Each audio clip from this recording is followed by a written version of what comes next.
2011년 11월 2일 서울대 아시아연구소 제10회 아시아 포럼을 시작하도록 하겠습니다. 저희가 올해 아시아연구소가 학술 행사가 많아가지고요. 아시아 포럼을 원래 한 학기에 1회 내지 2회를 개최하려고 했는데 올해는 봄에 김우창 선생님 모시고 또 가을에는 또 박인원 선생님 모셔서 아시아 포럼을 기쁜 자리를 갖게 되었습니다. 벌써 10회가 되는데 더 좋은 그런 발전하는 포럼이 됐으면 저는 기대하고 있고요.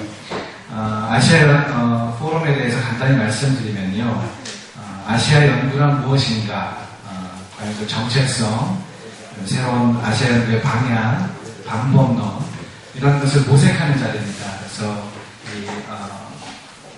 이런 저희 우수 석학 되신 선생님들을 모셔서 어렵게 모셔서 저희가 소중한 말씀, 그리고 저희 아시아연구소가 시작된 지 얼마 안 됐는데 여러 가지 방향을 설정하는 많은 것을 또 배우는, 여러분들의 또 많은 또 가르침을 듣는 그런 시간으로 마련하고 있습니다.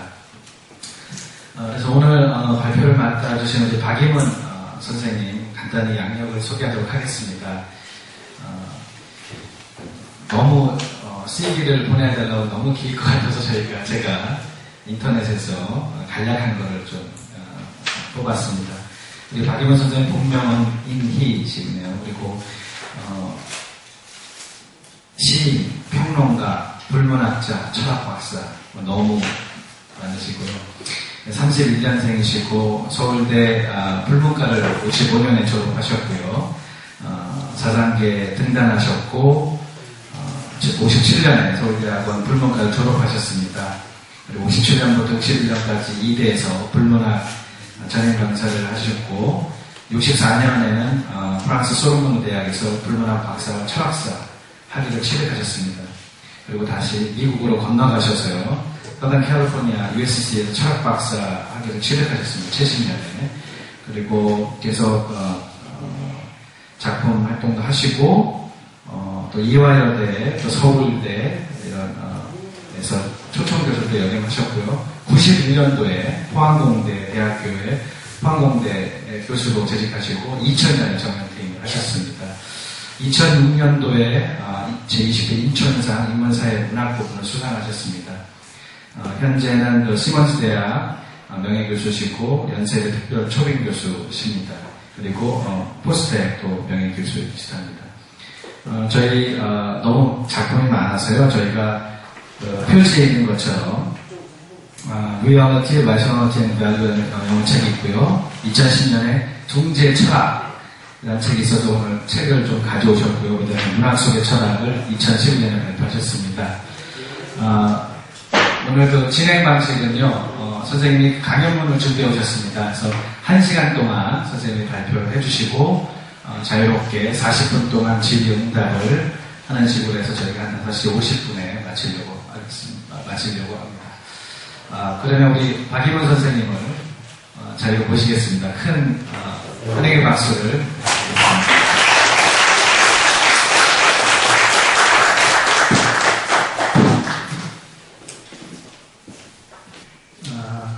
원고를 안 읽고 이렇게 보도를 하시면 좋겠는데 그런 자신이 없어요. 그래서 제가 써온 걸 그냥 빨리 한번 더 깨면서 읽겠습니다. 목소리도 좋지 않고 사실은 원래 목소리를 고쳤는데 한 2주부터 감기가 걸려서 상당히 기침도 많이 하고 있는데 오늘 조금만 것들을 병원에 가고 싶습니다. 그래서 조금 나서 다행입니다. 아까 이 아시아 학회의 취지가 이 모임의 취지가 아시아 학문 아시아 연구인가요? 아시아 연구 아시아 연구라는 게 뭐냐 그런 주장부터 또 방법론은 뭐냐 무슨 문제가 있느냐 이런 것을 하려고 했는데 거기에는 꼭 정확하게 맞지는 않은 것 같습니다. 제가 지금 해도 그런 얘기를 하시더라면 듣고 거기에 대해서 할 수 있었을 텐데, 이상하고. 근데 제가 느끼는, perception, 이 문제에 대해서 말씀을 올리겠습니다. 조금 unpopular, 특히 덜 인기가 있는, 많이 듣기에 좋은 얘기를 하지 않았음을 듣니까 양해해 주시고, 근데 제가 서신, 제가 생각하는 대로 솔직히 말씀을 드리려고 합니다. 첫 번째, 크더라게, 첫 번째는, 지난 한 3세기 동안 동양과 서양 문화의 관계가 어떤 관계가 있었느냐, 하고, 서양이 세계를 지배하게 됐을 때, 19세기, 20세기 초까지 거의 완전히 세계를 지배했다는 세상을 시작했어요. 그러면 그 뿌리가 어디서 나오느냐 하는 것을 우리가 두 번째 얘기하고, 그리고 거기에 대해서 이제 이런 상황에 대해서 첫째, 동양과 서양 문명과의 관계에 어떤 상황이 있었느냐. 그리고 두 번째는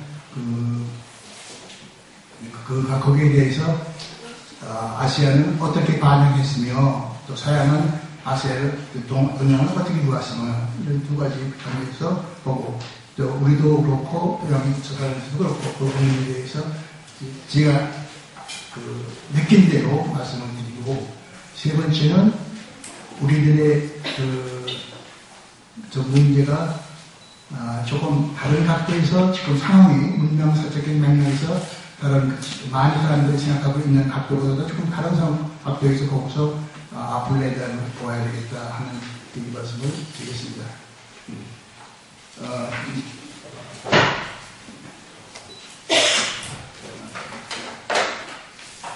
나이가 먹어서 제 모든 게 망가져가지고 저기 했습니다.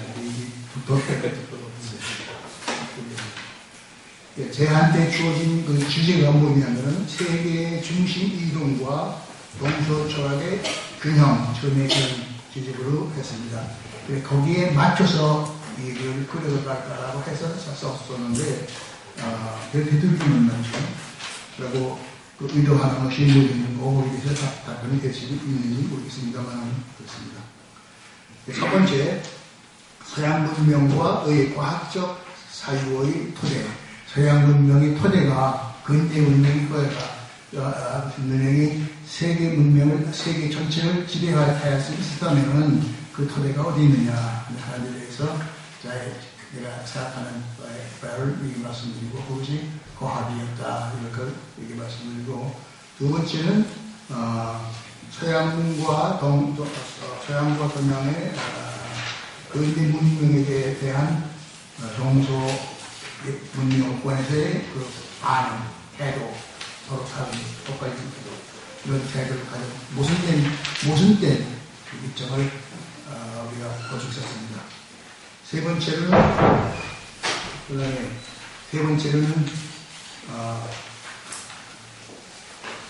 지금 우리가 처한 어쨌든 서양 문화하고 접촉할 한 300년 동안 접촉하고 관계를 맺고 있는 동안에 많이 변화가 있었는데, 이런 상황에서 세계적인 차원에서의 그 문명이 크다는 문제가 생겼다. 그 문명의 문제라는 게 근본적인 여러 가지 그 세부적인 있겠지만은 큰 틀에서 보면은 생태 문제, 자연 파괴 문제, 인간의 생존에 관련 문제가 걸려있다. 그래서 이런 위기가 처해있다. 그 생태학적인 혹은 문명사적인 위기에 처해있다. 이런 상황에서 우리가 따질 것은 물론 다 서양과의 관계를 다시 반성하고 가려고 중요하지만, 지금 어떤 게 우월하냐, 어떤 것이 열등하냐, 이런 것보다도 어떻게 하면은 인류와 지금 인류와 하나의 단위가 되어오는데, 이런 상황에서 어떻게 이런 위기를 극복할 수 있는 거냐 하는 문제를 우리가 공정으로 생각하는 것이 더 가장 중요한 문제가 아니냐, 이런 얘기를 했습니다. 우리들의 감정은 제3질적이다. 특히 그동안에 식민지 하에 있었던 반식민지 식민지의 지배자에 있던 그 열등 관계에 있었던 말들은 서양에 비춰서 동양에서는 이번에 우리 차례다. 언젠가는 서양한테 복수를 해야 되겠다. 이런 감정도 없지는 않습니다. 있는데 그런 것을 억지하고 좀 더 대성적인 감정에서 우리가 세계를 바라보고 미래를 바라보기 때문에 이게 제일 크다는 하고 싶은, 드리고 싶은 말의 주권입니다. 자, 지금 세계의 중심은 빠른 속도로 이동하고 있어. 그러나 세계의 근대 문명의 중심에는 애초에 유럽이 있었다. 근대 문명이. 세계라는 낱말을 지리적이 아니라 사회적 및 정치적인 개념으로서 특정한 지역과 세계의 모든 인간답 집단의 삶의 방식을 지칭하는 뜻으로 사용할 수 있다면 각각의 세계는 반드시 하나의 어떤 정치적, 경제적 가치를 축으로 조직되고 움직였을 것이다.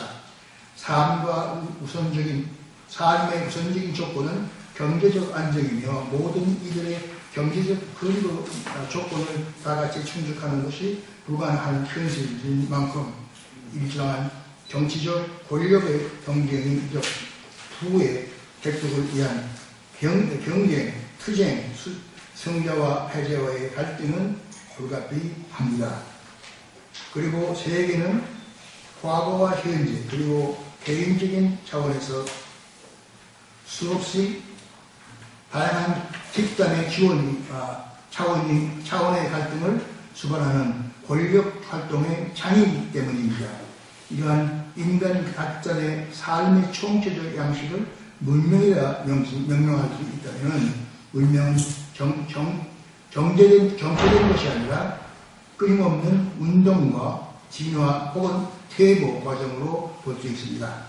또한 모든 운동이 그러하듯이 문명이라는 운동도 그것의 힘과 혁명의 강약 혹은 우열에 대해 상대적이며 이것은 마치 뉴턴의 만유 인력의 법칙에서 물질의 양적 크기에 상대적인 국가는 달리 문명사에서의 인력 크기는 정신의 질적 크기에 상대적인 것입니다.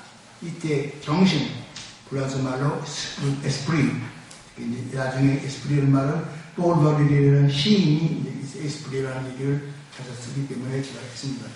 이런 냉철한 분석적 지성, 뜨거운 창조적 상상력, 정치적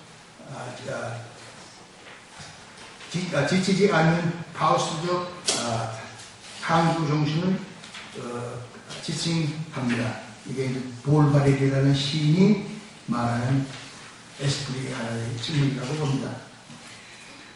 서양인은 기원전 6세기 이미 더 앞으로 있을지 모르지만 이미 이오니아의 반도의 달레스 혹은 아테네의 소크라테스, 플라톤, 피타고라스 같은 사유가들이 누가 서로 소포크레스, 펜타고라스 같은 시인들과 극작가들과 있었고 문예부흥시 시대에는 다빈치, 코페르니쿠스 혹은 갈릴리오, 뉴턴 같은 과학적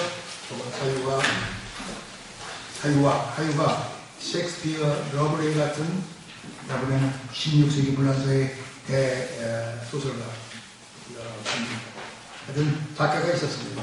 그 후 17세기 이후부터 오늘날까지 데카르트, 파스칼, 칸트, 헤겔, 마르크스, 니체, 다윈, 아인슈타인 그리고 엊그제 작고했던 한 IT의 기재 찰스 잡스가 존재했습니다. 근대 이후 수천 명의 유럽인들은 수만 가지의 기계를 발명했고 또 세계적으로나 역사적으로 의미가 있는 수만 가지의 새로운 과학적, 공학적 이론, 기계들을 계속 발명하고 있습니다. 즉 과거에서부터 오늘날까지 서양에는 수많은 사상가들이나 발명가들이 모든 분야에서 줄곧 써져 나오고 있었던 것입니다. 이에 반해서 21세기인 오늘날까지도 동양에서는 수적으로는 서양보다도 더 많은 이들이 과학을 비롯한 학문적 탐구를 하고 있는 것도 에도 불구하고 아직까지 세계적이고 혁명적인 의미를 갖는 과학적 발견이나 인문학적 이론, 예술적 작품을 창조한 사람이 스위스가 미민할 정도라고 봅니다. 서양에서 발명, 창조된 정식이 아니라 정신적 창조물로서의 문명과 문화는 유럽인들이 독자적으로 성취한 창조적 업적이라는 점에서 더욱 놀랍고 감탄과 찬사의 대상이 됩니다. 유럽 문명의 문화의 우유와 같은 두드러진 특징은 유럽이 오랜 과거부터 일제 알게 모르게 갖고 있던 과학적 정신, 과학이라는 인식 양식의 사고 방식에서 긴 한 발명의 과정이라고 말할 수가 있습니다.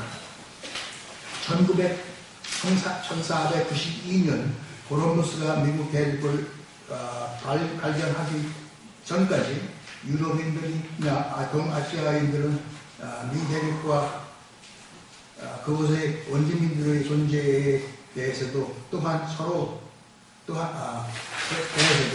또한 서로의 존재에 대해서도 몰랐을 것이고 지구가 둥근지 것인지 아니라 끝없는 평면으로 이루어졌다고 생각했을 것입니다. 13세기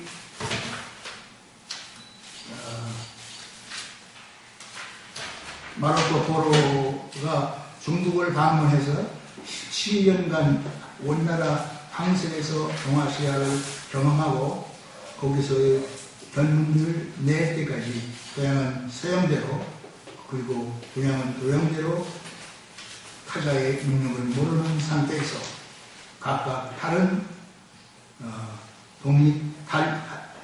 따로 독립해서 존재했을 것입니다. 실질적으로 유라시아 반도에 불과한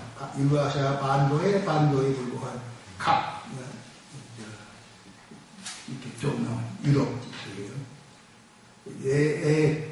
지나지 않은 유럽이 이게 이제 볼바리라는 사람이 이렇게 말 많이 하는 유럽이 17세기부터 거의 모든 지구를 석권 식민지 아니면 반식민지로 삼고 부를 창출하며 전 세계를 지배할 수 있었던 것은 위에서 서술한 유럽의 독창적이고 뛰어난 정신과 자신의 소신에 따라 행동할 수 있는 의지와 능력에 의한 것이 틀림없습니다.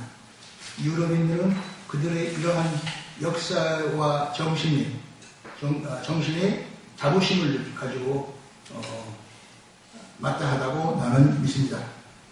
그들의 문명은 험악한 자연을 바꾸고 그것을 약탈하며 백인 인류에게는 예속, 혹은 지배, 약탈, 착취라는 악을 범했던 것을 범했던 만큼 윤리적 차원에서는 용서하기 어렵지만은 그들이 그만큼의 지적, 기술, 힘, 능력, 의지, 모험심, 개척 정신을 갖고 있었던 점에서 우월한했던 것만은 부정할 수 없다고 봅니다.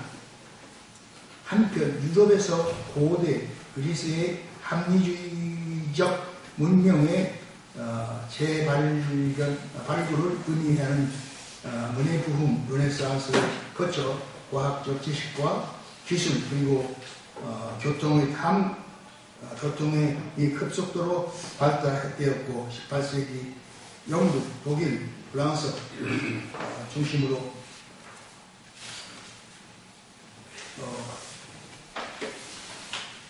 중심으로 산업혁명 및 1978년, 1789년 프랑스의 혁명의 발달과 함께 평등과 자유로의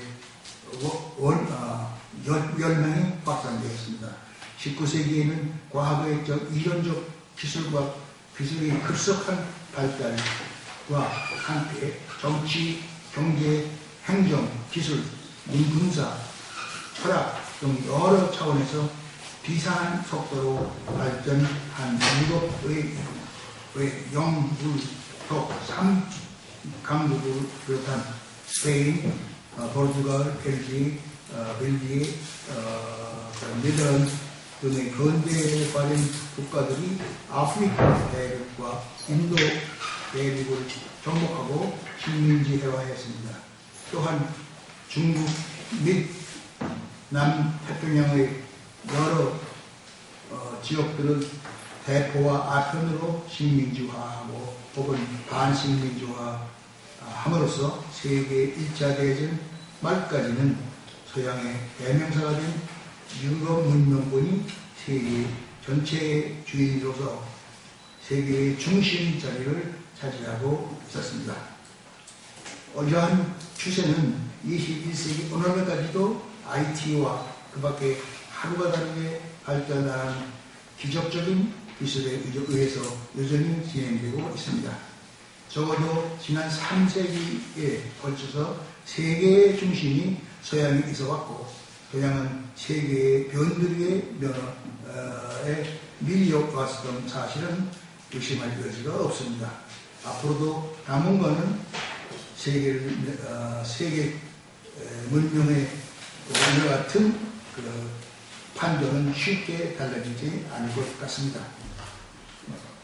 만년 전인, 혹은 만년인지 만이만인지는 적었지만 한 만년 전 가까운 인류 문명사를 통해서 크고 작은 또한 경이롭고 변화하기가 발전하거나 정체된 수많은 운명들이 존재해 왔습니다. 하지만 21세기 오늘날 세계 문명을 객관적으로 사후설 설명 그리고 평가함에 있어서 편의상 모든 문명들은 큰 틀에서 유럽, 미국을 중심으로 한 축으로 한 서양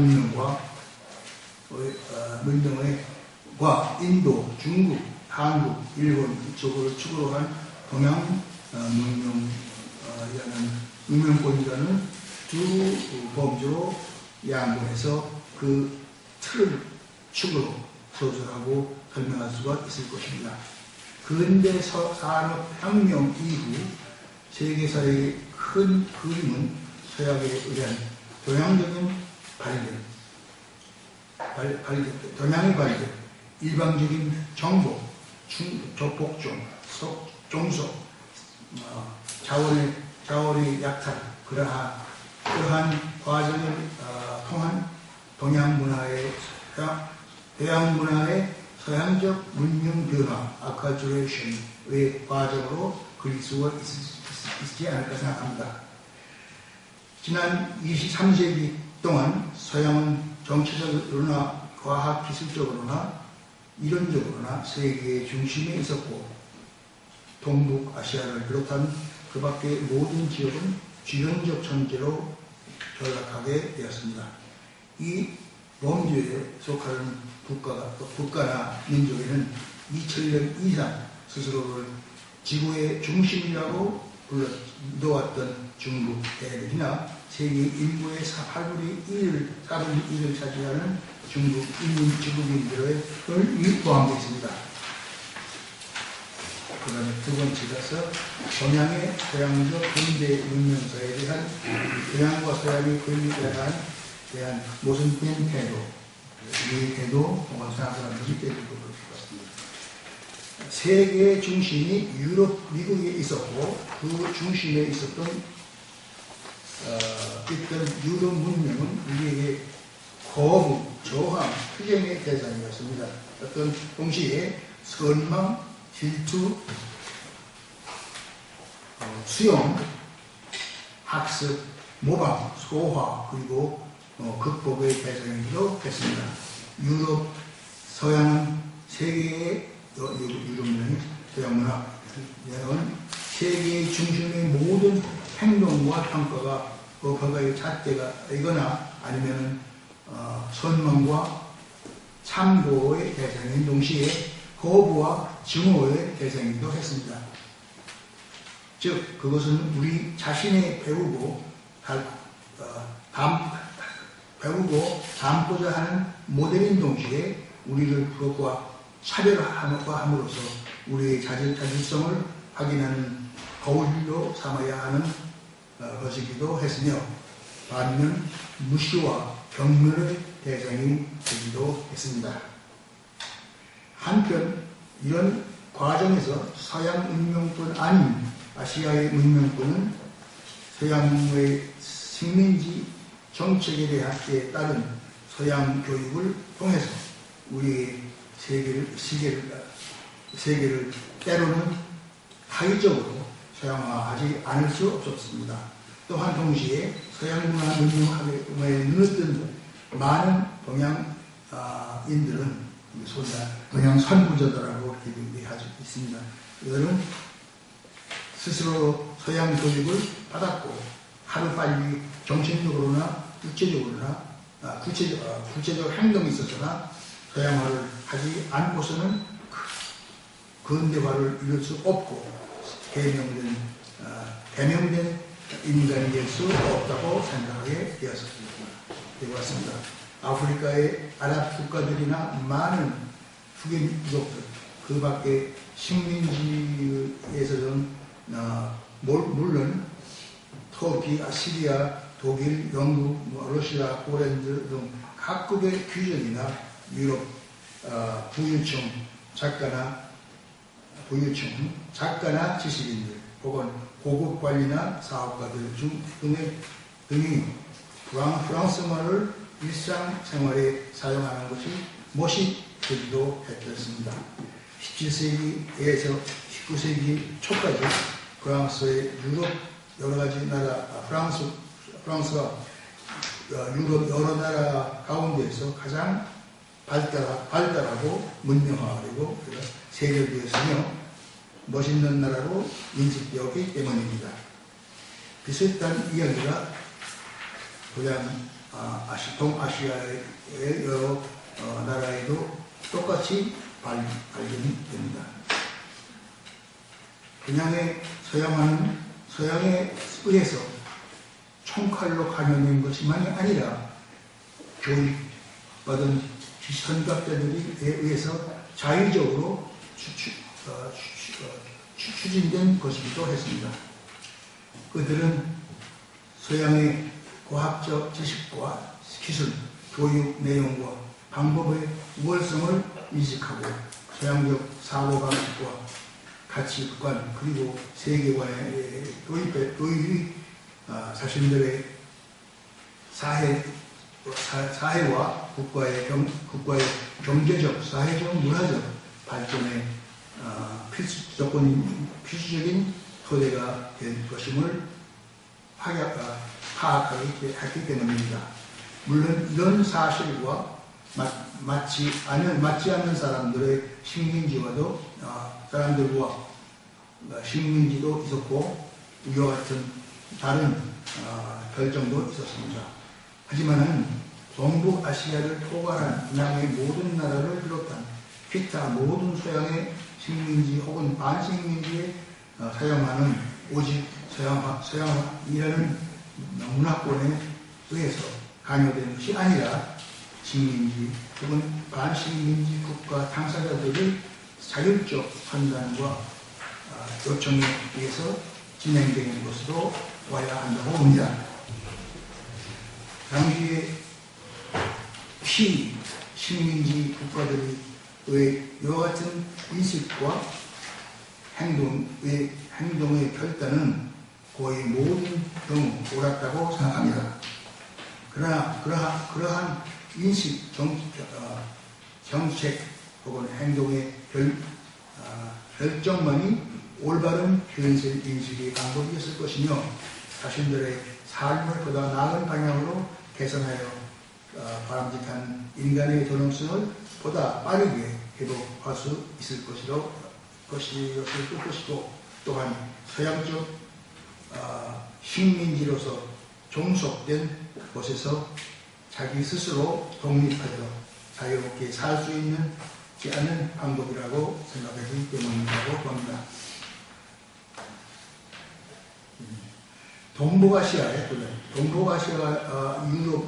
유럽 문화권에 있는 일본은 이미 100여 년 전 이러한 선택을 함으로써 재빠르게 근대화, 즉 서구화하는 데 성공하고 일찍 서구 강대국에 속해서 유일한 아시아의 각 국가로 국가로서 한 패권을 잡았습니다. 이를 바탕으로 일본은 36년간 한국어를 강점했고 해방되어서도 곧6.25 전쟁으로 초토화된 한국을 딛고 서서 경제적으로 재기할 수 있었습니다. 한국은 동양아시아에서 산업화에 성공한 세 마리 작은 용들 가운데 대표적인 나라로서 60년대부터 지속적으로 서양화에 큰 성공을 거두었습니다.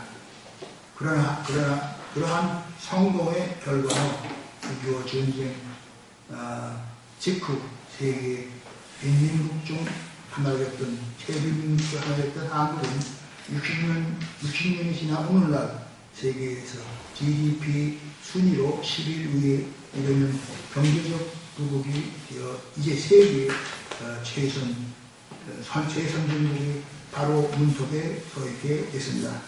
또한 30년 전 뒤늦게 정치적으로 공산주의의 일단 독재를 유지하면서도 경제적으로는 급진적 자본주의 체제를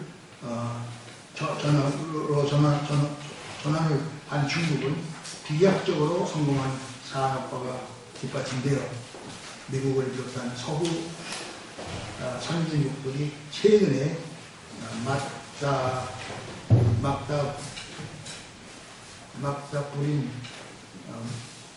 뿌린 심각한 세계적 경제에서 막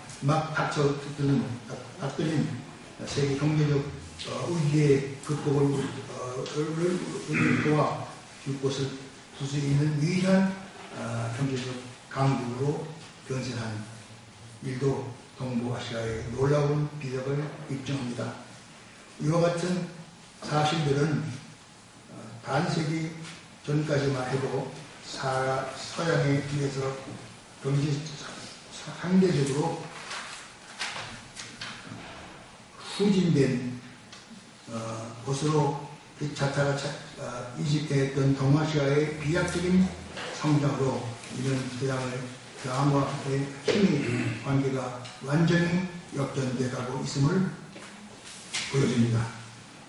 서양의 식민지 혹은 반세기 전이었던 아시아의 문명권이 이와 같은 기적적인 발전은 지난 세기 초부터 동서간의 힘의 역할을 사층 변화시켰고 최근에 상황이 역전되어 세계의 중심이 서양이 아니라 동양으로 이동하고 있는 징조가 역력히 드러나기 시작했습니다. 동양과 서양이라는 두 문명권만에 존재하는 힘의 균형이라는 면에서 우리 같은 동양 문명권의 힘의 상대적 상승과 강화는 곧 서양 문명의 힘의 상대적 하강과 쇠퇴를 함의하며 세계 문명의 움직임이 서양 문화권에서 서양 문화권으로 교체될 가능성을 함축합니다. 즉 그것은 세계의 중심이 서유럽, 미국에서 서유럽, 미국에서 동북아의 중국, 한국, 일본으로 이동을 못하고 동양인에게 며칠 동안 짓밟혔던 동양인에게는 몇 세기 짓밟혔던 자존심의 회복이라는 긍정적 현상으로 인식될 수 있습니다. 반면 서양인에게는 우월성과 우월성 상실, 자존심의 상처가 되어져 있다는 의미를 가질 수 있습니다. 세계의 중심이 서양에서 동양으로 급속히 이동하고 있는 것이 최근의 현세라고 봅니다. 동양 문화권의 원과 서양 문화권 간의 우여 같은 힘의 상대적 역전과 힘의 이동은 전자에게는 자존심 회복의 기쁨이 될 수도 있지만 후자의 경우에는 자존심 상실의 모욕감과 아픔이 될 수 있습니다. 20세기 초반부터 서양의 많은 학자나 세계 민용사가 혹은 지식인들 가운데 적지 않은 사람들이 위에서 언급한 동서문명에 관해 관계 역전에 수반되는 불안감, 모욕감, 자존심 상실, 반성, 회환, 경계심, 자기 연민 등의 감정과 생각을 표출했던 것은 우연이 아니라 필연적인 것이라고 설명할 수가 있습니다. 그래서 또 근래의 동서의 문명을 늘 간에 이와 같은 변화된 흐름을 생각할 때 필자의 머릿속에 다음과 같은 서양의 지식인들의 이름이 그들의 교서들과 함께 저들의 제목들과 그들의 제목들이 떠오릅니다.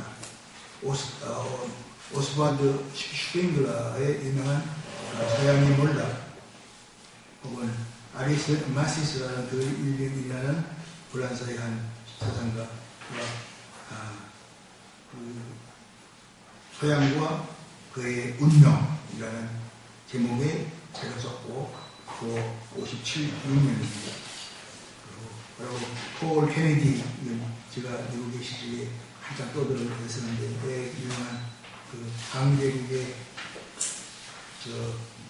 강대국의 부상과 몰, Rise and the Fall of the Great Powers, 얘기할 것을 그리고 사무엘 켄턴에 의한 또 문제가 많았던 그 Clash of Civilization, 서양의 문명의 갈등, 충돌, 그리고 패트릭 뷰캐넌과 그의 저서 서구의 죽음, The Death of the West, 아주 끔찍한 그 제목을 다 상당히 아주 강렬한 제목을 그냥 이 뷰캐넌 같은 사람은 아마 레이건 대통령 때 공보관에서 했던 거죠. 그렇죠. 젊은 사람인데 학자 타입은 알지만 상당히 그것에 대한 걱정, 공화당 우리가 느낄 수 있어요. 우리의 모든 조서들에게서는 힘의 균형 면에 있어서 급속도로 상승하는 비서구권들의 특히 일본, 한국, 중국 등 동부아시아의 지금은 인도쯤 들어간 데가 있죠. 유교 문화권과 국가들의 경제적, 교육적 발전과 정치적, 군사적 세력의 상승을 보여주고 있습니다. 상승을 보여주고 있습니다. 한편 서양 국가의 입장에서는 서양 국가 이러한 사실을 말해요. 서양 국가 세력의 상대적인 위축과 퇴행적 흐름에 대한 경각심 혹은 불안, 상처받은 자존심, 생존의 위협에 대한 반응의 부정적 표지라고 합니다. 자기 방어적인 태도를 보이고 있습니다. 이에 반해 본인에게 주어진 강연 제목인 세계 중심의 이동이라는 표현은 같은 현상에 대한 동양의 감정적인 인식, 정서적인 긍정적인 인식, 그하고 동시에 또 대왕예수의 자부심과 있는 감정의 표출이 아닌가 하는 생각이 듭니다. 이와 같은 서양 학자들의 학자들과 그들의 조서들의 앞서 내 머리에 제일 먼저 떠오르던 서양에는 20세기 불란서 시를 대표하는 20세기와 전체일 거예요. 후반에 20세기 100년째 프랑스 시를 가장 대표하는 시인으로 알려진 알기자자 정치와 문명 비평가로 알려진 폴 바레.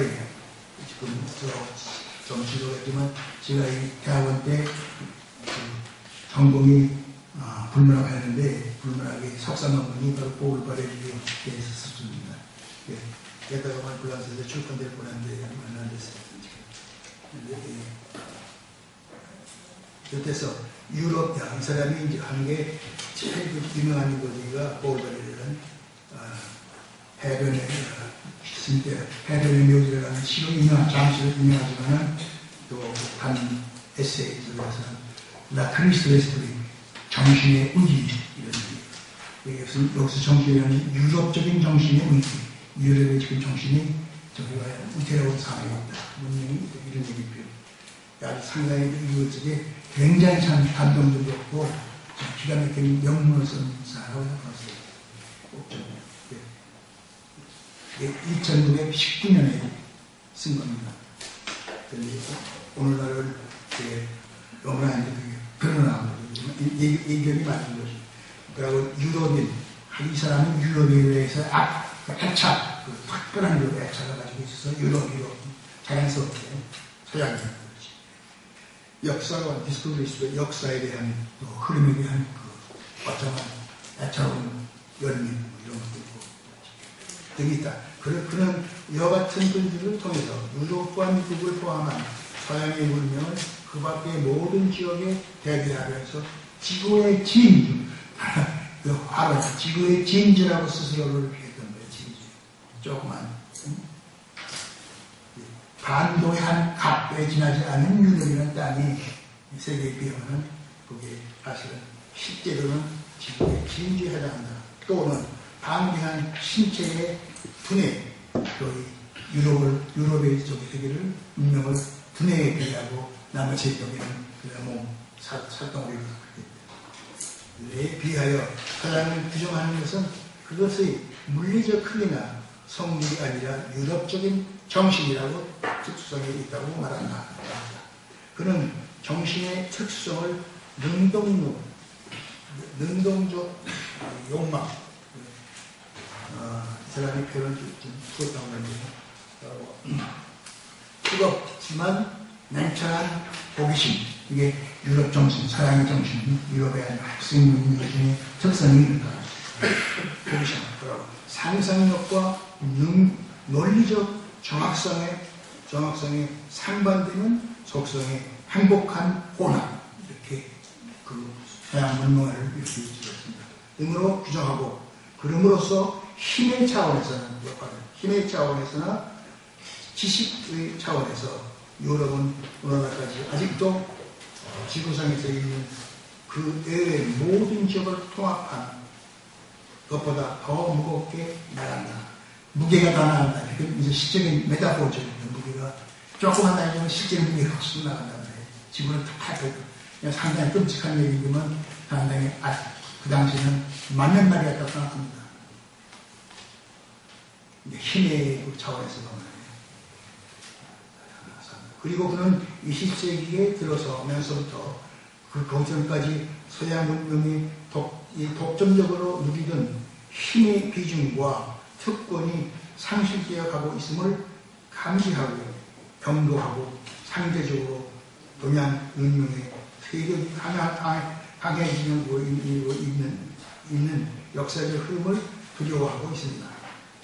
이는 쇠약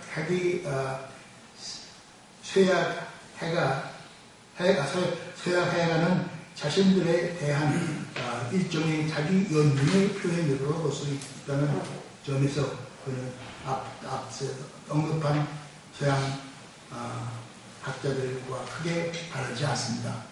그렇게 존경을 받는 지식인, 철학자, 시인이라고 하는데 그렇지 않다. 제 생각에도 이런 점에서는 그다음에 인용하는 거 보면 상당히 바레리한테는 부끄러운 점이 있어요. 조금 얘기했지만 이 바레리 학교가 한국에서 한 5년 있었는데 나보고 써달라고 바레리에 대해서 발표해가지고서 프랑스 사람들 많이 왔어요. 바레리 전문 학자들이. 그래가지고 이제 그 주최하는 선동한 백사 했는데 보이는 사람이 프랑스에서 사기로 모아서 논문 발표한 것은 내겠다 하는데 내지 좀 냈는데 내 거를 많이 이런 얘기를 했더니만 아직 빼버렸어.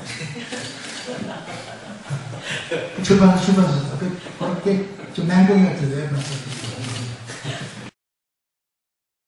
학교에서 발표했는데 그걸 빼먹었어요. 그러니까 누가 가지고 하냐면 바레리를 칭찬하는 존경하는 사람들이 모이는 그룹에서 내는 책방이에요. 그래서 속상해서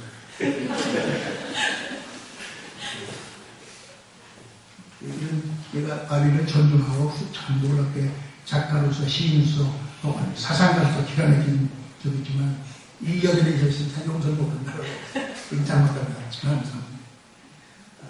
그리고 그는 20세기에 들어서면서부터 그 전까지 소양문명이 독점이 그루었던 비중과 국본의 사상, 정말 상대적으로 문명이 그런 것입니다. 이는 서양계가는 자신들에 대한 일종의 자기 연민의 표현을 볼 수 있는데 그 면에서 그는 앞에 서양 학자들과 크게 다르지 않습니다. 빨리 얘기해야 그러나 바레리의 논문들이 각별히 눈에 띄는 것은 바로 앞에서 언급한 것과는 달리 서구 문명의 특별한 정신적 우수성의 발견과 그 본질에 대한 정확한 인식과 서술 그리고 서양 문명을 간의 힘의 역전의 원인에 대한 정확한 인식과 설명을 합니다. 조금 음악곡이 하겠습니다. 바레리가 두려워하고 있는 것은 지리적으로나 인구나 수적 관점에서 방대한 동양 문명권의 세력의 급속한 행성과 서양의 근대 과학 기술 문명의 모방을 보이도록 성공한 빠른 근대화의 결과입니다. 그리고 근대 동서 문명 간에 존재해 있던 이와 같은 결과는 몇천 년간의 항구와 창조의 연구적인 도덕적, 기술적, 문화적 질서 요소의 유럽 문명, 즉 물리적으로나 인구의 수적 차원에서가 아니라 아주 작은 공간인 유라시아의 대륙의 작은 반도에 해당하는 땅에 서 있는 상대적으로 아주 작은 수의 유럽인이 몇 천년에 걸쳐서 그의 말씀 창조한 정신적, 지적 및 기술적 정수의 것을 이렇게 서양 사람들이 자기 가지고 있는 만들어낸 창조된 서양 문명의 그 알짜를 바레리 말하면 바보처럼 우리가 바보처럼 변화 사람한테 가르쳤다 잘못했단 말이에요. 에티오드만 바보스럽게 쏟드만 또 바보스럽게 에티오드만 멍청하게 쏟드만 불안스만 바보스럽게 같은 적이에요. 사실 이런 말 할 적에는 창피하죠. 아무리 바레리를 창피하지 않습니다. 그래서 어리석고 멍청하게 방대하게 넓은 아시아 전 지역의 수십억 되는 아시아인에게 전수한 결과라고 설명합니다. 그러나 이와 같이 자신이 소속된 유럽 문명의 우월성에 대한 지나친 자부심 때문에 가장 지적인 시민이며 명석한 두뇌를 갖고 있는 갖고 사는 사상가로 알려진 철학적 지식인데 그가 20세기 초반에 세계의 정치적, 경제적, 문화적, 국가적 상황을 보고 쓴 다음과 같은 글들을 대할 때 나는 그의 도덕성에 회의를 갖게 되고 그가 그의 이성을 이런 인종적, 문화적, 쇼비니스트적 혹은 인종주의자로 변했다 했던 것이 아닌가 하는 느낌을 그 말씀을 얻고 당혹해 듭니다. 그리고 안타까움과 놀라움과 열명까지를 듭니다. 이런 것이 그 사람이 그것도요. 우리는 아주 상당히 나에게 우리는 바보스럽게 이건 인형이에요. 그 사람이 바보스럽게 우리들에게 있던 신비스러운 덕목들을 다른 이 좋을 때에 전달했다. 다른 장가가 저기다 포에틱한 그 메타포가 되겠죠. 우리는 멍청하게도 우리의 힘을 문명의 장애인, 정해인 우리가 갖고 있지 않고 그것을 우리 문명 밖에 있는 대중들에게 주었던 것이다. 가르쳐주지 말고 보존했을 텐데 다 가르치듯이 이런 얘기.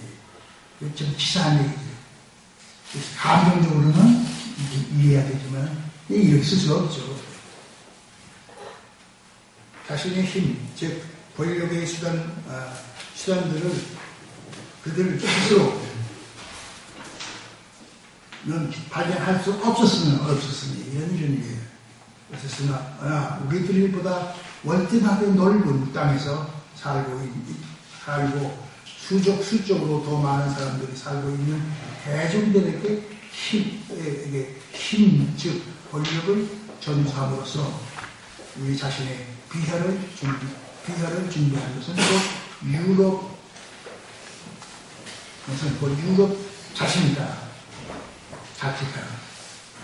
그럼으로써 예술, 공학, 전쟁 혹은 평화의 과학적 방법, 과학적 지식과 응용력이라는 관점에서 서구상의 지역들 간에 지구상의 지역들 간에 존재했던 불평등이 유럽의 우위의 바탕에 되었던 것인데 그러한 불평등이 사라짐으로써 지구상에 있는 여타의 모든 국가들에 대해서 갖고 있었던 유럽의 우위도 함께 사라졌다는 것입니다.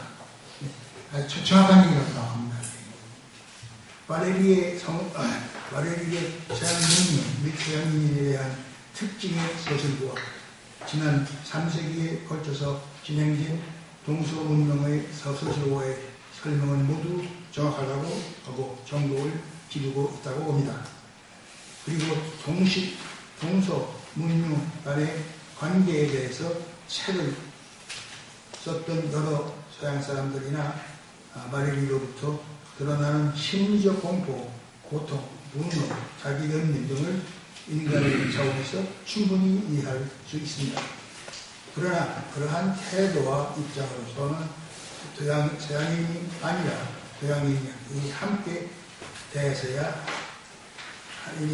함께 대처해야 할 인류 공동체의 생사가 달린 문제는 해결되지 못하고 있습니다.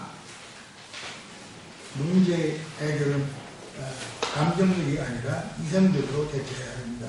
오늘의 문명사적 문제는 특정한 국가나 지역 혹은 서양과 동양의 간의 우월과 열등, 패자와 승자에 다른 문제가 아니고 인류가 공동적으로 처한 생태계 보존, 환경 보호, 인류 생존의 문제이기 때문입니다. 문명의 한 특정한 지역의 시대에 있어서 인간 집단이 가장 큰 보편성을 갖고 있는 이상적인 삶을 살고자 추구한 사회, 기술, 정치 등등 모든 차원에서의 발견되는 조직적 조직적 창치의 총칙이라고 한다면 한 문명을 평가하는 데 할 때는 이와 같은 기능을 평가하는 것이라면서 또 이렇게 실제로 얼마나 잘 발휘될 수 있는가에 따라 결정되어야 한다고 봅니다. 그러니까 우리 것이 좋으니까 의정적 것이니까 종교 좋아하니까 그런 것도 안 된다. 소양해야 된다. 법교적인 차원에서 그리고 그러한 결정은 사회의 자연적, 문화적, 역사적, 기술적, 객관적 조건에 비추어서만 결정될 수 있습니다. 모든 문명이 필연적으로 진화하고 분화하는 것이라면 서로 다른 두 가지의 문명이 경쟁적으로 가장 경쟁적으로 긴장 관계에 놓여 있을 때 문명의 중심과 바탕 방향은 필연적으로 자신의 지능과 기능을 보다 효율적으로 발휘할 수 있는 문명적으로 진행되고 또 그 반대쪽은 점차적으로 그 힘을 상실하게 될 것입니다. 물리적인 지구가 하나의 구로서 밀집하게 또 한 공처럼 인과적으로 연결되어 있고 세계에 존재하는 모든 문명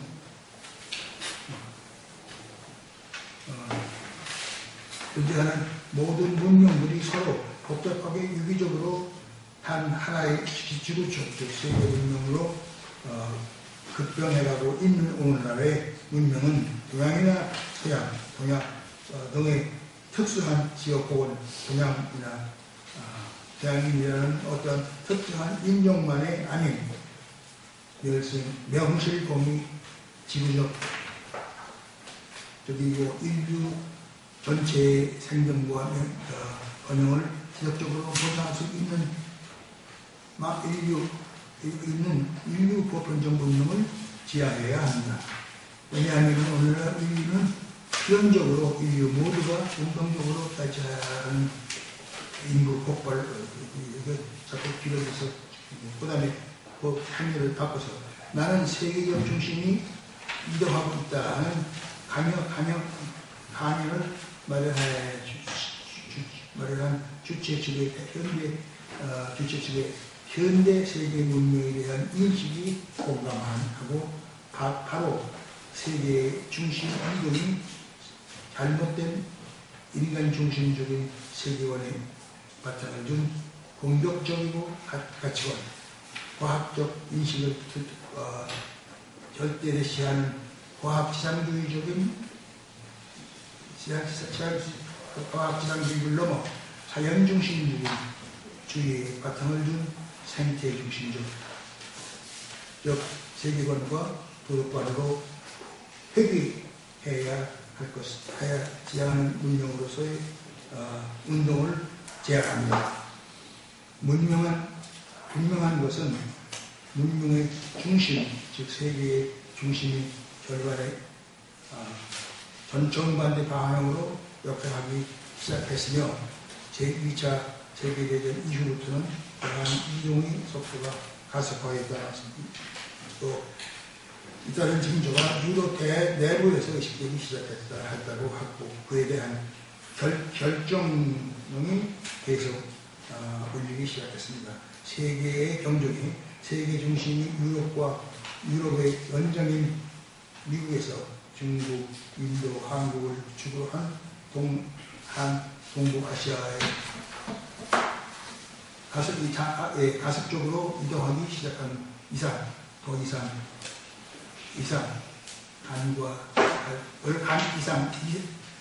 간과할 수 없게 되었습니다.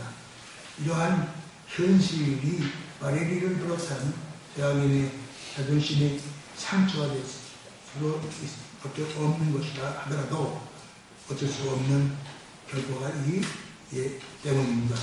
그리고 이러한 추세는 근대 유럽인이 놀라울 정신적, 물질적, 과학과 경이로운 정신문화를 하더라도 결과인 만큼 그러한 결과를 후회하고 원망스럽게 생각한다는 것도 어리석은 일일 것입니다. 그리고 만일 우리가 서양 문명을 고귀한 문명의 보배로 생각하고 그것에 대해서 자부심을 갖는다는 것은 하면 그러한 문명은 자신으로부터 배워서 그 결과 동양이 서양을 추월하여 자신보다 더 부강한 운명을 이룬다 하더라도 그러한 결과를 가능하게 한 동양인에게 자신들의 지식과 사역을 전수한 것을 어리석은 행동으로 보지 말고 오히려 현명한 것이었다고 생각하고 동양인과 함께 축하해야 할 것입니다. 왜냐하면 자신들의 현수한 과학적 서양의 문명을 통해서 보다 많은 인류가 문명 생활을 할 수 있게 되었기 때문입니다. 또한 동양인은 서양인으로부터 배워서 뒤늦게나마 근대화에 성공하여 부강하게 된 것을 자축해야 하겠지만은 그렇다고 그것을 너무나 자랑스럽게 생각하고 서양을 무시하게 해서는 안 됐다고 봅니다. 왜냐하면은 동양의 성공은 서양의 창조한 과학과 사고방식을 본받음으로써 가능했기 때문입니다. 오늘날의 문명사적인 상황에서 동양이나 서양에게 다 같이 중요한 것은 문명 간의 우호를 가지고 등급을 매기는 문제가 아니라 지금 인류 문명의 동서를 초월해서 공동으로 직면하고 있는 지구적 차원의 문제인 인구 폭발, 자연자원의 고갈, 혹은 핵 전쟁의 위험성, 생태계 파괴, 지구온난화 등등 인류의 종말과 생사가 달린 불명사적 위기 극복 방법을 강구하는 인류 공동의 작업이라고 생각합니다. 이 작업은 두 문명의 철학적 우리에 관한 고찰을 전해서 우리를 동서 두 문명이 존재하는 전통으로 인간의 한 실증적인 의식에 깔려있는 세계관과 발굴해라고 생각합니다. 그래서 이게 빨리 끝내요. 그 삶에서 저는 서양의 문명의 뿌리가 한 여러 가지 세계관을 했지만 그 철학적인 뿌리가 인간 중심적이라고 생각합니다. 기독교가 대표적인 서양의 뿌리의 한 뿌리라면은 그 기독교의 대표적인 뿌리가 뭐예요? 인문은 하나님의 특별한 창조물이었다. 그리고 이 지구의 모든 것은 인간의 복지를 위해서 봉사하는 것이다. 이런 저희가 서양의 지구를 생각합니다. 인간 중심적인 사고, 가치관. 상태적인은 빼서 동양의 반대로 노자 혹은 불교 사상에서 나타나는 내면의 가치, 마음의 평화의 가치, 자연의 원칙에 따른 조에 따른 삶, 이게 중시하는 동양의 저라고 생각합니다. 개경이라고 생각합니다. 그러니까 이런 점에서 서양의 과학적인 사고는 어린이가 아니라 그걸 과학적인 합리적인 사고를 서양의 생태학적인 철학적인 포괄적인 관점에서 조절하고 견제해야 할 필요가 있다고 생각합니다. 과학을 절대로 버릴 수 없는 거고 버릴 수도 없는 생각합니다. 과학은 정말 보배고 우리가 서양에서 받아온 배운 것은 정말 보배라고 생각합니다. 우리 전부가 아니고 그러나니까 원시시대 사건은 원시시대 과학과 철학에 대해서 과학적 지식과 기술이 자연 현상에 관한 실증적 경험에 바탕을 두는 것이라는 점에서 인간의 과학적 사고는 인류가 호모사피엔스 여러 진화와 같은 자연 환경 속에서 다양한 경험을 거듭하는 가운데 전체적으로 주교 계열에서 시작되었다고 봅니다. 원시 시대부터 이오니아 반도의 그리스에 살던 몇몇 사람들을 제외한 다른 곳에 살던 대부분의 고대인들도 일종의 물화론적인 자연 기반을 갖고 있었습니다. 모든 종교는 영혼을 갖고 있으며 인간의 경우처럼 희노애락을 경험하는 생물체로 인식되어 왔습니다. 근대적 은혜의 과학적 인식이 처음으로 시작된 것은 기원전 6세기 이오니아 반도의 한 철학자 타레스가요. 모든 것은 물로 합리다고 하는 선언했을 때 비로소 싹이 탔습니다. 이후 18세기에 들어서 여기서 근대적인 과학 사상, 과학적인 기술이 발전된다는 것을 얘기했습니다. 이게 시간이 넘어갔죠? 좋았어요. 한 5분. 제 한장 가서요. 과학적 부정, 이 부정적 현대과학 기술님, 현대과학기술님만 한 페이지, 두 페이지. 현대과학기술 문명, 즉 서구적 문명의 근본적인 문제의 의미는 좀 더 심도 있게 생각하면 그것은 과학 지식이 아니라 기술에 있는 것이 아니라 근시안적인 과학 지식의 원자 드럼 맹력에서 근시안적인 아주 숏사이트 그런 얘기가 아니라 좀 더 고사이트 그런 관점에서 모두가 생각하는 게 크게 큰 덩어리로 생각해야 된다는 그런 것을 제가 가운데 있습니다. 그래서 저는 과학을 아주 증오하는 사람도 있지만은 생태주의자, 저는 생태주의자인 점에서도 과학을 상당히 존경합니다. 가만히 있어요. 이게 제 끝머리 너무 긴장해요. 그 다음에 이제 마지막 그 단계에 가서 인문학과 자연과학과의 관계에 있습니다. 그래서 인문학보다 요새 이 과학이 모든 이 과거의 인문학적인 사회를 침입해서 인문학을 자꾸 쇠퇴하고 밀려나간다 하는 것이 오늘의 사람들의 대부분의 인식이라고 합니다. 옛날 인민이라는 옛날 원시적인 과학인데 그런데 나는 그렇게 생각합니다. 과학이 훨씬 더 인문학이 과학의 일부가 아니라 과학이 인문학의 한 일부로 생각해야 된다. 그러니까 왜 그러냐? 과학이라는 것은 우리가 자연 자체가 과학이 아니라 자연 자체를 보는 시각이 하나의 시각이 아닙니까? 보는 양식이란 말이에요. 기독교 신자가 혹은 불교 신자가 같은 우주로 살아가고 인간을 살아가는 중에 다른 양식으로 생각하는 것처럼 그것도 과학자가 보는 거, 철학자가 보는 거, 다른 종교인이 보는 거, 제가 그러지 않습니까? 그러니까 과학적 그런 인식이 세계를 파악하고 understanding, 이해하려고 하는 하나의 방식이 있단 말이에요. 그런데 그것이 잘 맞아가지고 실용적인 것이 있으니까 확 올라가고 하는데 그게 정말 그 자체도 일종의 인문학적인 사람의 두뇌에서 객관적인 게 두뇌에서 생각이 만들어내는 하나의 작품이다. 그래서 저는 인식론을 안다는 게 그냥 보는 거울이 비추는 게 아니라 일종의 우리가 적극적으로 어떤 틀에서 경험된 감각을 조직하고 구성하는 것이다. 이게 나중에 이렇게 해서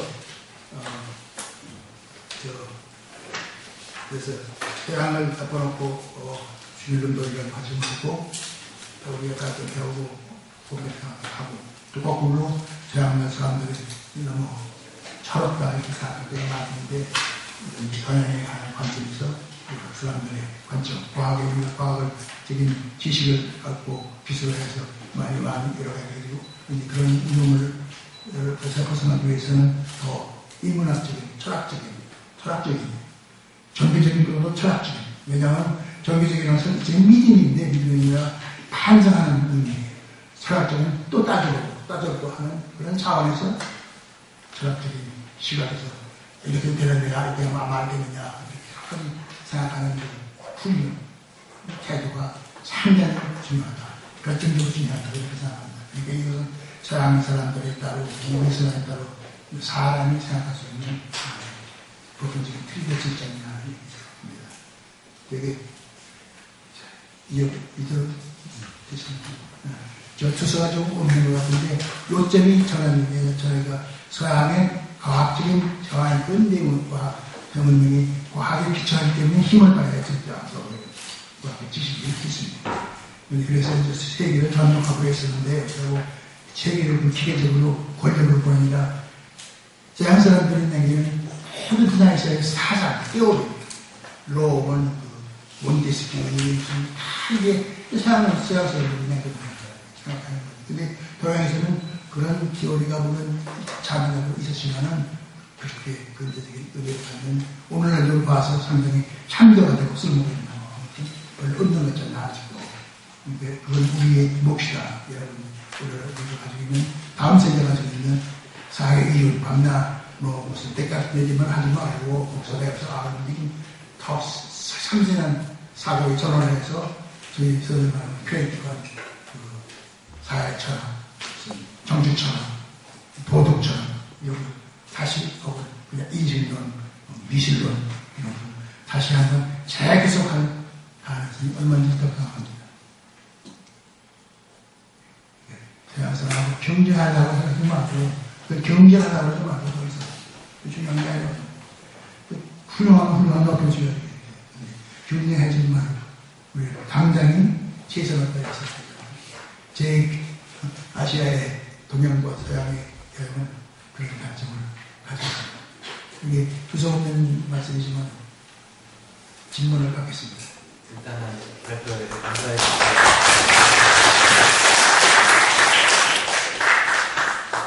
또 발표해 주셔서 감사합니다. 또 저희 한 10분밖에 더 오버하지 않으셨습니다. 예, 선생님들부터 또 편하게 질문해 주시면은 그 앞에 마이크가 있으니까요. 누르시고 해 주시기 바랍니다. 선생님 말씀 잘 듣습니다.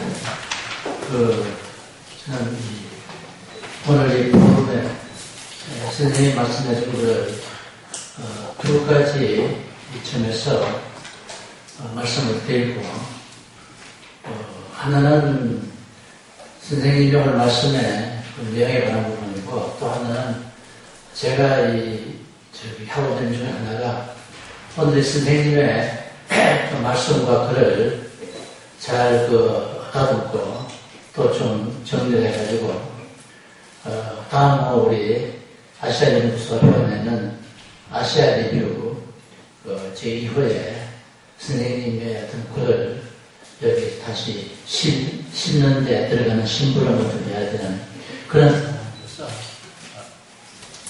또 주문을 좀 드리고자 합니다. 우선 먼저 후자를 말씀드리면은 선생님 말씀의 말씀과 쓰인 내용을 우선 저희 편집에 여러 가지 요건에 맞게 좀 이렇게 해주십사 하는 그런 관점에서 한 말씀 드리겠습니다. 그래서 앞으로 좀 시간이 좀 있습니다만 또 미리 저희 편집을 담당하는 신문들한테 연락을 드렸겠지만 이 글을 약간 좀 문체적으로 이렇게 바꿔주셔가지고 선생님의 아이디어가 오늘날 학생들이라든지 젊은 학자들이 익숙한 그런 이해의 어떤 문장의 방식으로서 잘 좀 전달될 수 있게끔 그렇게 선생님의 것이 정확하게 전달될 수 있도록 좀 이렇게 가능하면은 문화적인 그런 측면을 좀 감안하셔가지고 좀 손을 좀 놔주시면 좋겠고 또 한 번은 그게 여기 나온 중요한 사람들과 제작들에 대해서 약간의 참고 문헌이라든지 또는 각주라든지 선생님이 말씀하신 이해를 도울 수 있는 풋노트 같은 것을 좀 이렇게 첨부해 주시면은 훨씬 더 이 글이 여러 사람과 학생들한테 전달되는데 효과가 있으리라고 생각을 해서 나중에 다시 이제 정리하셔서 보실 때 그 점을 전환하셔가지고 저희한테 좀 도움을 주시려고 했습니다. 그래서 저희 아시다시피 그 참고문헌에 각주라든지 또 참고문헌이 있기 때문에 그런 걸 좀 채워서 주시기를 부탁을 드립니다. 그 다음에 이제 내용 면에서 저런 분은 대체로 선생님의 이 학문과 과학과 그 알에 대한 그 인식론을 좀 찬동을 합니다. 이 서양의 어떤 과학이라는 것이 서양의 세계 중심을 드는 데 큰 역할을 했고 힘이 되었습니다만, 그러나 근본적으로 어떤 그 서양이 요즘처럼 중심이 바뀌고 있는 그런 어떤 시대를 맞는 시각이 약간 좀 그 과학주의에 머물러 있고, 마치 선생님 말씀하셨다시피 과학도 하나의 인문학이다 하는 것에 대해서 지금까지 어떤 그 서양의 치마이라든가 학문이 약간 좀 그 세계를 좀 잘못 이해했기 때문에 생태적으로나 또는 하나의 그 인식이 집중을 갖다 높였는데 실패했다 하는 그런 관점에서 선생님의 말씀을 찬동합니다. 그렇게 하자면은 선생님께서 어느 한 부분에서 과연 이 동양이라든지, 동양을 말하면 뭐 이제 중국, 인도, 일본, 한국 들어갔습니다. 동양은 과연 앞으로 세계를, 이제 선생님 말씀을 하면은 이제 앞으로는 서양에서 동양 쪽으로 문명의 중심이 가까이 오고 있다 하는 것에 대해서는 선생님도 아마 그대로 믿으시는 것 같고 또 많은 사람들이 그렇게 봅니다. 그렇다면 첫 번째 문제는 과연 그 일부 사람들이 그렇게 보지 않는 것도 있습니다. 지금 동양이 서양을 따라오고 있고 중국이 미국을 먼저 능가할 그 순간에 다가오고 있지만, 그러나 아직도 미국은 근자하고 유럽은 문명의 중심이다. 따라서 동양은 아직도 적어도 한 반세기, 한 세기 동안은 더 열심히 따라와야지 서양을 능가하거나 문명의 중심에 그야말로 핵심적인 자리를 갖다가 염수의 그런 자리를 차지할 수 있지 않겠느냐. 그런 사람들을 위해서 선생님은 어떻게 보시는지. 다시 말해서 과연 문명의 중심이 지금 서양에서 동양으로 이동하고 있다 하는 것에 대해서 선생님의 어떤 그 견해를 주신지.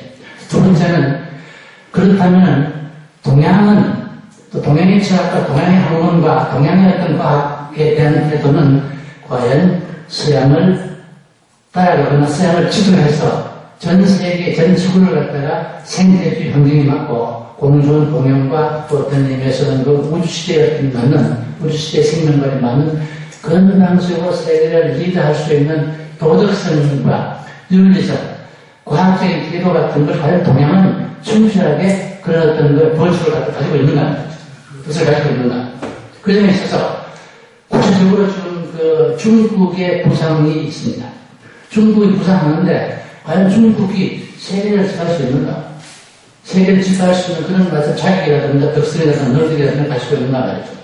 거기에 대해서 우리한테 주어지는 여러 가지 그 중압감이라든지 어떤 일, 과제는 뭔가 이런 점에서 좀 오늘의 어떤 그 주제를 보시는 관점과 안목을 제시하셨고, 이 동양, 서양 사람들 보고만 말하자면 자기네들의 과연 문명을 갖다가 바로 그러는 말만 하면서 끝나지 않고, 동양도 앞으로 많이 완성해야 되고, 앞으로 세계를 지도하기 위해서는 할 일이 많다.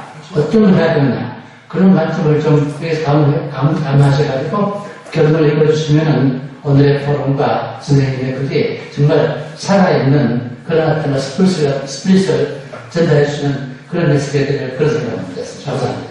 지금 중국의 세력이 오니까 금방 좀 세계가 중국을 따라오고 흔들흔들하고 왔잖아요.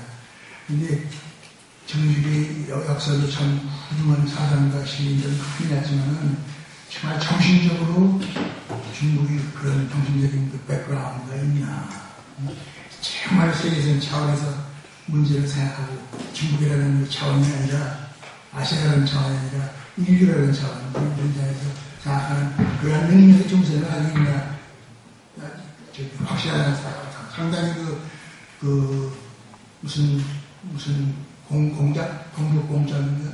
동북 공작이 여러 가지 공룡죠. 뭐 그런 걸 보면은 전 중국이 덩치는 크지만은 상당히 조금 못난 놈들이라고 하는 거예요. 이게 그 정신적인 자에서 크지 못하다고 하는 거예요. 덩치만 수적으로는 크지. 그러니까 그 말, 그 얘기 뭐냐면 우리 자신, 우리 한자 당시도 그런 전쟁이 우리가 좋은 건 많이 가지고 있지만 우리가 전부 좋은 게 우리가 맹겼다고 좋은 건 아니란 말이에요. 또 남은 것이 좋은 것도 있고 남은 것도 나쁜 것도 있고 보기 따라서 그것이 어느 정도 보편적인 관점에서 평가될 수 있는 그런 좀 하이레벨 관점을 어느 정도 우리가 올라가야 된다 이런 얘기가 있습니다. 그러니까 우리 책임도 많다고 생각해요. 근데 이제 큰 생태주의적인 도교적인 사회가 상당히 중요하다. 이렇게 지금 세계에 들어가는 지구가 들어가는 거 보면은 그런 점에서는 역시 그런 유산은 정신적인 유산은 동양에서만 있었던 거고 물론 서양에서도 또 신화가 그런 말이 있지만 같은 것이 아니었단 말이죠. 그런 걸 궁금합니다. 그래서 제가 지금 오늘 이런 것을 얘기하려고 했었으면 조금 거북했다고요. 개인적으로 우리 분위기가 아직도 얼마 전까지는 시했다고 생각하는데 우리도 상당히 쇼비니스틱 하는 얘기가 한자로 생각됩니다. 역 쇼비니스틱. 그렇죠? 그거를 우리가 해방될 적에 우리가 어른되는 거라고 생각해요.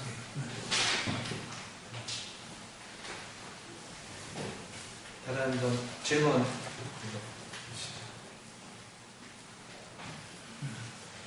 먼저 우리 마이크 하시고 난 박수영 선생님 질문 주세요.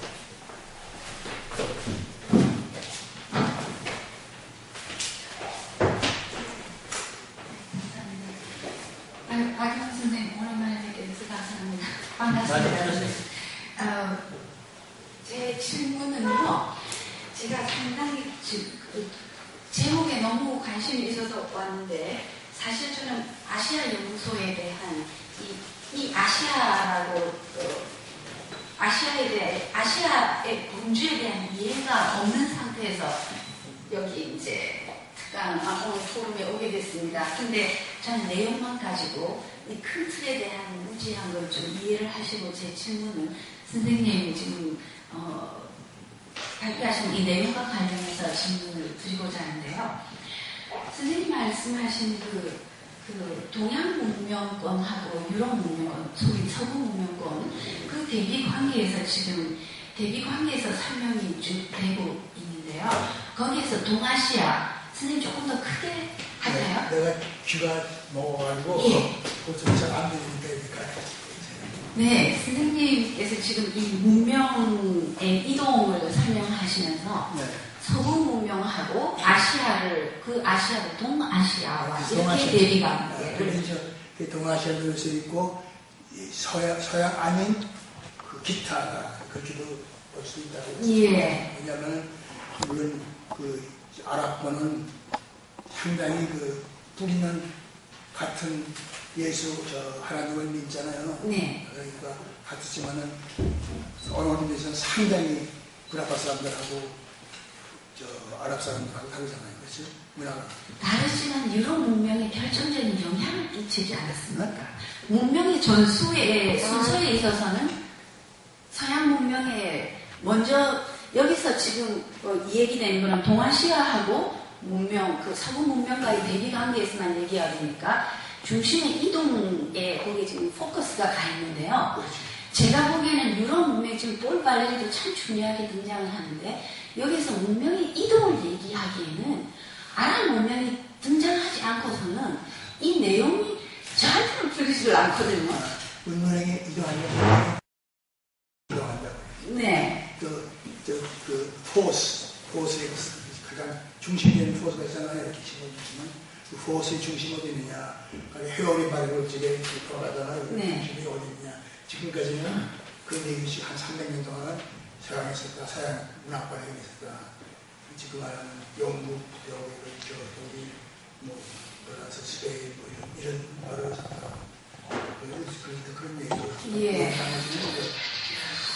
그때 그러니까 중심을 어떻게 규정하는가에 따라서 이제 해석이 달라질 수가 있겠는데 여기서는 내용적으로는 이 두 문명을 얘기하지만은 그 내용에서 지금 그 내용 자체의 소설을 보면은 아랍 문명권이 들어가야지 이게 풀릴 수 있을 것 같은데 그게 완전히 배제돼가지고 지금 동아시아권하고 서구 문명의 이동을 얘기하니까 이미 막 유럽 문명이 모든 거를 확립을 해놓고 있었던 거를 우리가 다 전수하는 수직적인 관계만 되는데 사실은 제가 보기에는 이게 사이클로 보는 게 더 지금 동양으로 지금 막 이동하는 게 아니라 그 이전에 서양 문명에 전수되었던 그 아랍 문명의 그것이 그 사람들은 우리가 뭐 이걸 주었다는 말은 표현을 하지 않지 않습니까?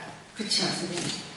상당히 서구 사람들이 어떻게 주고 어떻게 받았다 이런 걸 설명하는 체계가 상당히 발달되어 있지만 그 실크로드 이전에서부터도 사실 굉장한 어떤 동양의 아시아의 문화를 서양 문명권에 전달해 준 것이 이게 아랍 문명권인데 이게 있어야지 설명이 되지 않을까. 그래서 선생님께서 여기서 배제하신 그 의도가 무엇일까 그게 궁금해서 질문 드렸어요. 서양하고 동양권 여기 이제 여태까지 압제를 받았던 서양 문명권에서 의회에서 압제받았던 나라 전체를 얘기할 수 있지. 그러니까 유럽하고 식민지를 가졌던 나라들 일찍 산업혁명을 일으켜가지고 군사력을 가진 나라들 그렇지 못했던 나라들 한국에 근데 그렇게 되면 유럽 사람들하고 미국의 18세기 19세기 미국하고 합해서 서양 문명의 하나의 대표적인 예로 볼 수 있는 거고 그 나머지는 다 여러 가지 문명이 있는데 다르지만은 그러나 그 나머지 레스트 이렇게 편의상 그런 양분해가지고 얘기를 정리하는 거죠. 네. 동서 문명의 이동 그런 얘기가 있습니다. 선생님 그때는 영화 시간을 갖다가 건대에 남던 이제 측면에서 그걸 보시기 때문에 우리 같은 이동이라는 같은 어떤 타임프레임이라는 것이 정해지는데 문명사 전체에 대한 역사라기보다는 그죠? 하나의 역사의 하나의 고비다 볼까요? 시점, 공간, 그렇죠. 네. 그렇게 보시는 선생님 말씀 맞습니다만 지금 뭐 그런 것 같습니다. 네, 잘 알겠습니다. 다음 박선영 박사님 마이크로 크게 말씀하셔야 됩니다. 네. 여기서 마이크 있어요. 선생님 말씀 잘 들었습니다. 제가 듣다가 한 가지 좀 궁금하기도 하고 좀 분명치 않은 것 제가 이해하기에 한 가지 여쭤보고 싶은데요. 글을 읽다 보면은 선생님께서 과학기술이 도구적이고 중립적이다. 문제는 그걸 어떻게 활용하는가 라고 하는 얘기를 하시는 것 같은데 또 다른 시각에서 보면 과학은 세계의 철학의 한 유형 혹은 인문학에 포섭될 수 있는 또 다른 형태의 세계를 보는 방식이다. 이런 얘기도 같이 하시는데 세계를 보는 하나의 방식으로서의 과학 이렇게 보게 되면 과학은 중립적이거나 도구적이기 힘들 거라는 생각이 들고 제가 생각하기에는요. 그리고 또 그런 문제 때문에 선생님 요약의 맨 뒷부분에 보면 지금 우리에게 필요한 것은 과학의 내재적인 선악의 문제보다는 활용을 해야 된다. 자꾸 이렇게 이런 말들이 나오는데 선생님은 과학을 도구적이고 중립적이라고 보시는 건지 아니면은 과학은 그 자체가 가치 함축적이라고 보시는 건지를 좀 분명하게 말씀을 듣고 싶습니다. 가치 함축적이라고 알겠지. 그러니까 이 종교라는 특정의 사람들이 주관적인 그거 합리하고 그것이 세계관이고 세계적인 세계관이라서 또 철학적인 세계관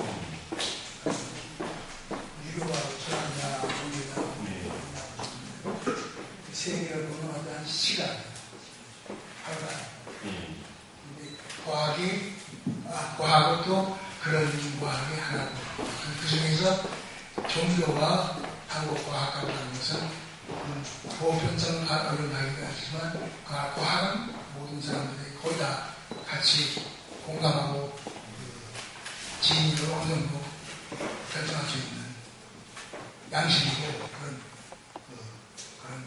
룰을 가지고 있는 거고 그렇습니다. 이런 의미에서 과학적인 것은 추진주의죠. 추진주의라는 것은 감정에 들어간 건 아니란 말이에요. 감정에 들어가지 않는다는 것은 또 내가 과학 인간의 맹기를 하나의 틀이라고 하니까 사람들이 인문학적인 일을 이렇게 안 하고 무슨 일을 같이 적용을 했습니다.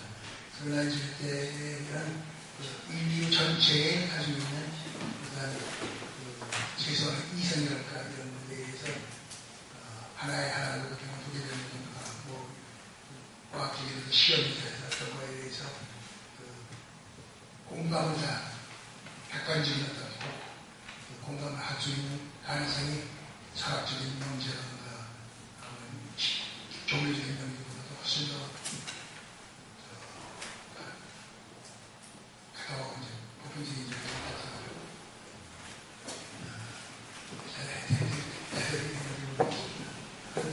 과학에서는 상당히 객관적이죠. 보편적인 인간의 틀에서 대한테는 하나는 종에 있어서 가지고 있는 장남아 사진가가 종교적인 것은 훨씬 더 어려운 철학적인 것도 어려운 그냥 시험을 못하는 것이죠. 그 자체도 큰 그래서 보면 인간의 하나의 디바이스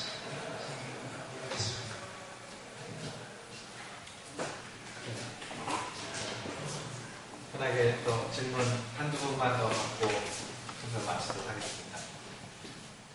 선생님 왔다 갔다 해주시니까 편하게 가서 이렇게 질문하시면 되거든요.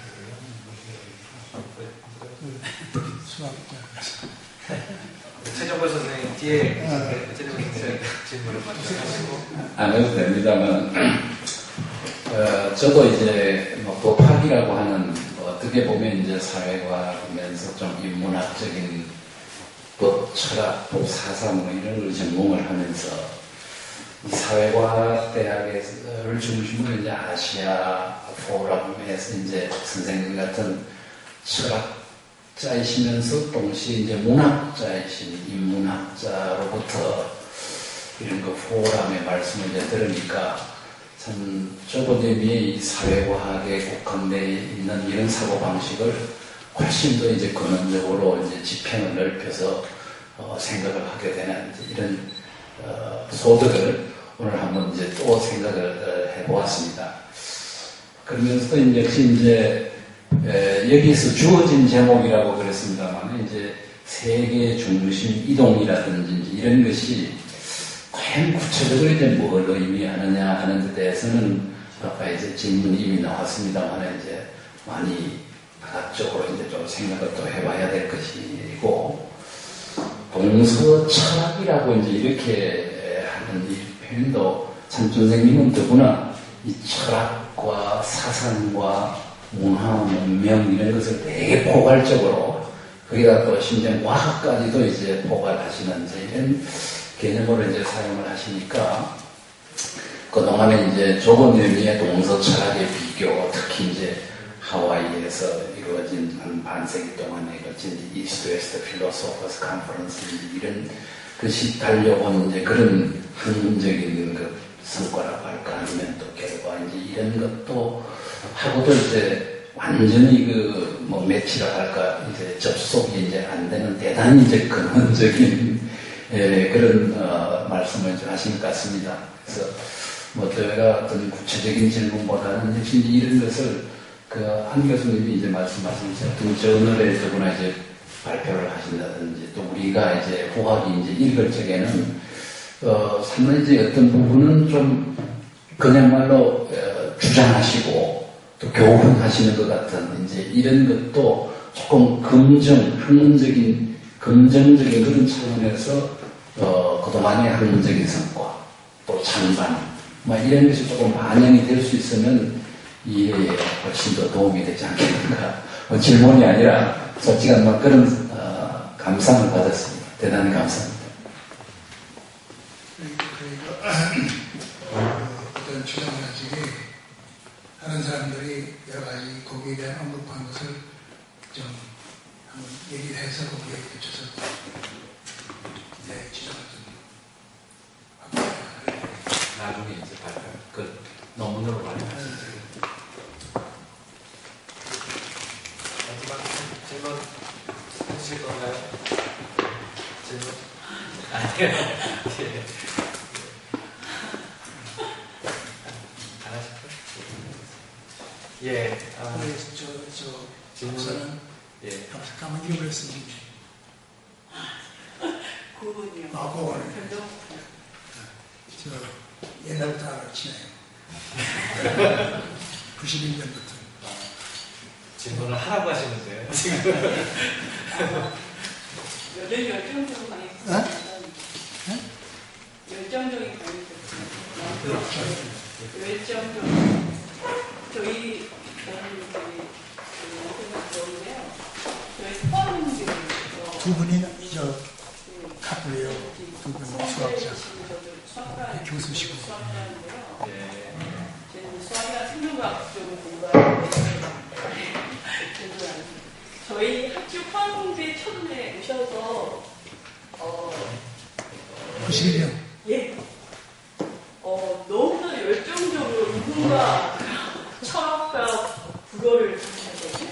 그래서 저희 포항공주가 비타 재미있었어요. 그래서 선생님 강의를 만든 8, 7, 9일, 47년대 이래였는데 거기서부터 2007년까지 포항공주 친구 중에 선생님 말씀하시는 모르실 분이 없어요. 그 이후로 애들이 별로 안 좋아요. 쌤을 하시고 다니면서 이 인문학적, 철학적 소양이 안 갖춰져서 네, 쌤 안 쓰셔도 다른 여전히 지금도 이렇게 연세가 있어서 열정적으로 하시잖아요. 합리적으로 엑스단하셨잖아요. 천만. 예, 그렇습니다. 지금 그래서 저희도 내가 좋아했죠, 상당히. 너무 감사합니다, 사실. 너무. 박예민 선생님 모시고, 지금 물 한 잔도 한 모금도 안 드시고 막 해서 저희는 계속, 죄송한 건데요. 예, 그렇지만 또 열정적으로 답해 주시고 또 그렇습니다. 그래서 아마 저희가 일부러 좀 시간을 좀 적게 하려는 게 또 연세도 많으시고 좀 힘드실 텐데 이렇게 질문도 받아주시고 좋은 말씀을 받으셔서 감사합니다. 이상으로 저희 제10회 서울대 아시아 포럼을 마치도록 하겠습니다. 일단 다시 한번 우리 박예민 선생님한테 감사의 박수를 좀 드립니다. 선생님 그리고 책 얘기를 좀 하셔야 되지 않아요? 책을 가져오셨는데 예, 책 얘기를 책은 50년 동안 사는 삶의 결정. 내가 철학을 시작한 게 63년인가 그때 책을 봤는데 그 결정이 열매는 시장. 이게 나온 게 만 80대에 넘기 전에 써야겠다. 했는데 개간지에다가 발표하고 결말 보내고 거기서 책을 냈어요. 나온 지가 2년이니까 82가 되는 거야. 근데 이건 작년에 스트레인지 이상한 양식에 있는데 포트노트가 하도 줘요. 철학, 둥지 철학이라는 것은 무슨 뜻이냐면 내가 생각하는 철학하는 게 뭐냐, 철학하는 게 뭐냐, 과학하는 거하고 철학하는 게 뭐냐, 그렇지. 문학하는 게 그거에 대한 내 비주얼 메타포가 둥지. 등신령이나 기대를 남기는 게 아니고 등신령이다. 그리고 또 동시에 등신은 이 세상 자체가 우주 전체가 우주 전체가 시작부터 마지막까지 어떻게 있을지 모르지만 진짜가 돌아가는 것이 결국은 이 소용돌이 같이 이렇게 붙였다 떨어졌다가 그렇게 자꾸 이런 과정이다. 이런 과정. 이 자체가 사람들이 해서 우리는 문화를 맹글고 이게 또 하나님이 맹글을 나가는 건데 또 부서지고 다른 경험을 통해서 또 새롭게 사람을 맹글고 그 상황이 바뀌어지니까 다른 형태의 맹글이 되고 이런 얘기를 하는 거예요. 그러니까 이것은 세계의 그림인 동시에 철학이라는 게 뭐냐? 철학이라는 것은 여러 가지가 있지만 철학이라는 것은 세계를 보는 하나의 총체적인 그림들이 세계를 그림들이 어떻게 하면 make sense 앞뒤가 안 맞게 무슨 사건이 다 포함해서 말이에요. 무슨 일이죠. 그것을 이제 그런 의미에서 철학이고 세계가 이런 것이다. 안다는 게 뭐고 정지한다는 게 뭐고 좋다는 게 뭐고 가치가 있다는 게 뭐고 이런 것을 이제 하나의 경험으로 이렇게 하고 하는 거고 그거에서 철학하는 것은 또한 그것도 이제 하나의 두 가지 의미의 에서 둥지철학 그리고 둥지철학이 상당히 생태적인 학적인 이미지가 나타나는 살아있고 생생하고 역동적이랄까 그래서 이제 이건 인기업사 이체도가 나오는 게 마치 주관사에서는 한 20분 나오는데 감사합니다. 여기 선생님. 자, 그러면 예, 감사합니다. 저희 아까 말씀드린 것처럼요, 저희 수단마루에 또 선생님 계속 말씀을 나누고 싶은 분은 저녁 식사에 또 참석해 주시기 바랍니다. 일단 그러면 저희 자리를 마치도록 하겠습니다. 다시 한번 감사합니다.